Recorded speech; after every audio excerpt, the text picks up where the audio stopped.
So there I was, sitting in the pews of the church, listening to the echo of the most outrageous gossip about Mary. The whispers were as palpable as the incense in the air. Mary, the church's own prodigal daughter, had suddenly become the town's most scandalous subject of hearsay.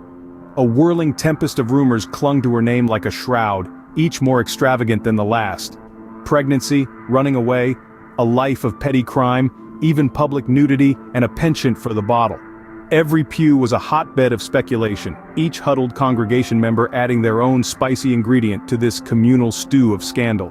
The church, once a sanctuary of peace and harmony, had transformed into a veritable gossip mill, grinding out wild tales with an insatiable appetite. Meanwhile, in the eye of this storm, we find Eric and Annie, Mary's parents, in the confines of Eric's office. They were wrestling with a decision made incredibly tough by the swirling maelstrom of rumors. They were contemplating sending Mary away, far from the wagging tongues and prying eyes, to the safe haven of Colonel and Grandma Ruth in Buffalo. A drastic measure, yes, but one they believed necessary for Mary's safety. But even within the supposed sanctity of Eric's office, the gossip found its way in. They overheard a couple of women, their voices hushed, but their words cutting through the silence like a knife, spinning their own fantastical versions of Mary's story. It was like a morbid game of Chinese whispers, each retelling more dramatic than the last, each rumor further from the truth. Yet, through it all, Eric and Annie stood firm. They knew the truth about their daughter, and they knew what they had to do. No amount of gossip, no matter how wild or how widespread, could shake their resolve. They were prepared to weather this storm, for Mary's sake. And as the church bells tolled, the gossip mill was just getting started. Now if you think that was juicy, just wait until you hear about the woman in the wedding dress. Picture this: Matt, the ever-charming eldest Camden son, stepping out to catch a breath of fresh air. His eyes catch a vision of beauty, a woman in a wedding dress emerging from a limo. She's as stunning as a sunrise, and Matt, well, he's as tongue-tied as a schoolboy. He musters up the courage to give her directions to St. Monica's church, but his heart is pounding like a drum. You can't help but chuckle at the sight of our usually composed Matt, tripping over his words and his own feet. But alas, before he can even ask for her name, the mysterious bride is gone, leaving our hero with nothing more than a memory and a rapidly beating heart. So our hero Matt is left standing, heart aflutter, without even a name to his newfound crush. Meanwhile, back at the food stand, Lucy and Ruthie were having their own encounter with the gossip brigade. The sisters were serving up more than just food, they were dishing out a hearty portion of truth to a couple of curious teenage girls. "Why did Mary leave?" the girls asked, their eyes wide with curiosity and a hunger for scandal. Lucy, with the grace of a diplomat, explained that it was a personal matter, a private family affair. "But is she pregnant?" the girls persisted, leaning in with expressions of anticipation. Lucy, ever the voice of reason, reminded them that gossip was nothing more than an ugly game of whispers and rumors.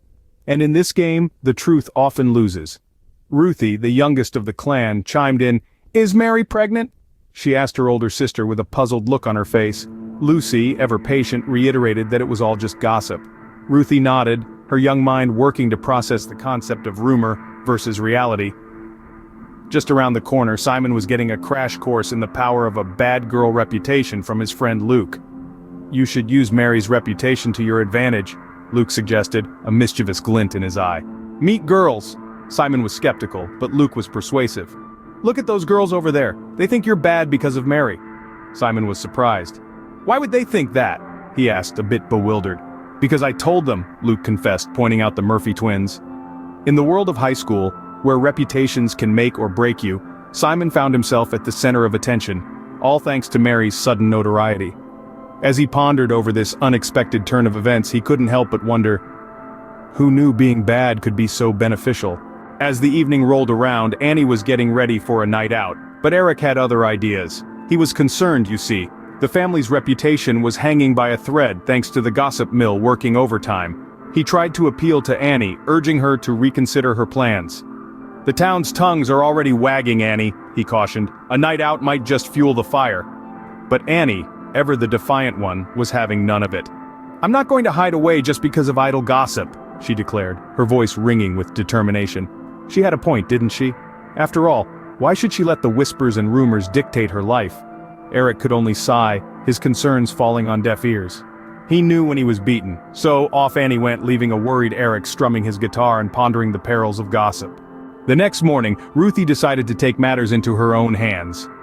Our little heroine had decided to be the author of her own narrative, and boy did she have a wild imagination. She took a page out of the Book of Tall Tales and began to weave stories about her family that would make the Brothers Grimm scratch their heads in bewilderment. In Ruthie's world, Lucy was not just her older sister, but a character of resilience, overcoming a mountain of disabilities. She painted Simon, her brother, as a silent protagonist, a mime in the cacophony of life, who couldn't utter a single word. Her elder brother Matt was not just hanging around the pool hall, but was serving time behind bars. And if you thought that was enough, hold on to your seats because Ruthie was just getting started. In her tale, Eric, her father, was a jobless man strumming his guitar and singing away his woes. And Annie, her mother, was not the loving, nurturing figure we know, but a woman who had succumbed to the allure of the bottle, drinking away her days. Ruthie's tales were not just tall, but they towered over the truth, casting a shadow so large that it was almost impossible to see the reality beneath. But Ruthie was not creating these stories out of malice or for entertainment. No, she was a little girl trying to protect her sister from the hurtful gossip that had plagued their family. In her innocence, she thought she could divert attention from Mary by creating a more tantalizing narrative. And you have to admit, it was quite a clever strategy, misguided as it may have been. So she approached her principal, her voice a whisper, as she shared these fabricated tales, ending with a plea for sympathy. "Do you feel sorry for my family now?" she asked, advising her to spread the stories around. And with that, Ruthie had spun a web of tales that would make even the most seasoned gossip blush. As the dust settled, Eric and Annie found themselves in the eye of the gossip storm. The rumors had taken on a life of their own, spinning tales so elaborate they could have been plucked from the pages of a dime store novel. Mary's sudden absence had become the fodder for endless speculation, with whispers of pregnancy, delinquency, and even jail time making the rounds. Yet amidst the whirlwind of hearsay, Eric and Annie remained a beacon of resilience. Unfazed by the judgmental glances and the hushed conversations, they stood steadfast, their commitment to each other and their family unwavering. Although the rumors had attempted to tarnish their reputation, they refused to let the gossip define them. Instead, they chose to focus on what truly mattered, their family. The impact of the gossip was palpable, but it did not shake the Camdens' resolve. They bore the brunt of the rumors with grace and dignity, choosing to weather the storm together. They understood that the truth was their strongest ally and that, in time, the rumors would be revealed for what they were, baseless and unfounded. Eric, with his guitar and Rick Nelson songs, found solace in the chords and lyrics. His music was his refuge, a private sanctuary where he could escape the whispers and innuendos.